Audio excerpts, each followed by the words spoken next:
ultimate. It's not the only important thing in life. There are other important things in life as well. And you see, marriage doesn't really happen until we get to that place of wholeness. We deal with our issues. We deal with issues. When we have marriage counseling, that's what the first course in our marriage counseling is wholeness. All right, where we really go, maybe you talk about that. You know, what causes people? We have a lot of marriages with broken people. People that never attained wholeness before they got into relationship, before they got married. So, you know, let's talk about that wholeness. What really, how do I know I'm whole? What are the causes of brokenness? All right? Yeah, I think it's important for each person to really, I mean, if you're single, if you're out there, you're single, I think you need to take some time and pause. Pause and think about your life. Pause and think about where you have been. Pause and really ask yourself some very deep questions. Yeah. About your life, about where you have been and where you're headed for. The truth is that, I mean, let's just be very real with ourselves. Some people will be married. Some people will be married and will be out of that marriage. All right? I mean, these are things that happen. All right? Everybody should desire to get married. It's not a bad thing to desire to get married. But what if it doesn't work? There are lots of people that get married and then they're out of it in just a short time. Things happen. I think you said marriage is a little bit overrated. I think it's highly overrated. Yeah. Now, we have a good marriage, and so I'm not putting marriage down in any way. But I'm just saying that the first thing is for you to come to the point of understanding the way I say that marriage is an icing, or the icing on the cake, not the cake. That's true. The moment marriage becomes more important to you than your life, that's true. That if it doesn't work in your marital life, then everything comes to a halt, then you're not happy, then you're depressed, then you can't do the work of ministry, you can't serve God, you can't move forward, then something is really fundamentally wrong with you. So the problem is not with marriage, the problem is with you. So that's that sense of desperation that people have, a sense of desperation that I really need somebody to make me feel good. That's true. And I found that those that have that desperate attitude, they're also the ones that when they get married, they are the most miserable because they had high expectations, unrealistic expectations about what marriage should be, what life should be. So wholeness is coming to that place where you accept the reality that, look, I am complete in Christ, where you don't have emotional baggages. You don't have issues with rejection. You don't have issues with condemnation or loneliness. That's right. So many people are lonely, and loneliness is not that there are no people around you. You can be married and you can still be very, very lonely. I think marriage really portrays a lot of loneliness.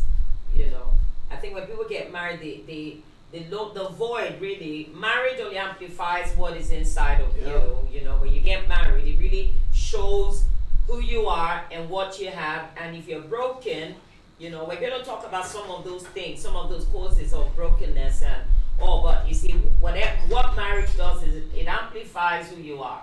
And so if you want to get married because your biological clock is ticking, or because you're lonely, or because you want to escape from your father's house. And being married doesn't, that's the funny thing. Being married does not solve the problem of loss. It's not like you're all, exactly. It doesn't solve the problem of loss. Some people say, okay, I need to get married so I can have sex. Well, go and check it out. Those who are married are more likely to commit, they're more likely to commit adultery or to have extramarital affairs and all that. So being married does not even solve that. Yeah. So it's a lot deeper than that. And that's why it's so amazing when you find people having sex before marriage. Yeah. I think it's the most stupid thing. It's the dumbest thing ever. Because, so here it is. You're already having sex with this person you want to get married to. I mean, marriage is based on the foundation of trust. So if you're sleeping with me or I'm sleeping with you and we're not married, you know, so what tells me, what assurance do I have that when we get married, you're not going to sleep with somebody else? All right? What assurance is that, what assurance is there going to be that, I'm not going to be sleeping with somebody else? And that's why I tell single people, if you're already sleeping together and doing all of those things before marriage, then, you need to, I don't know if there's any foundation for that marriage. I mean, I think it's the stupidest thing anybody can ever do if there's a word like that. God that says keep sex before marriage knows what he's talking about. All right, and I realize that people don't really have sex in, outside of marriage because they want to. It's because they're broken.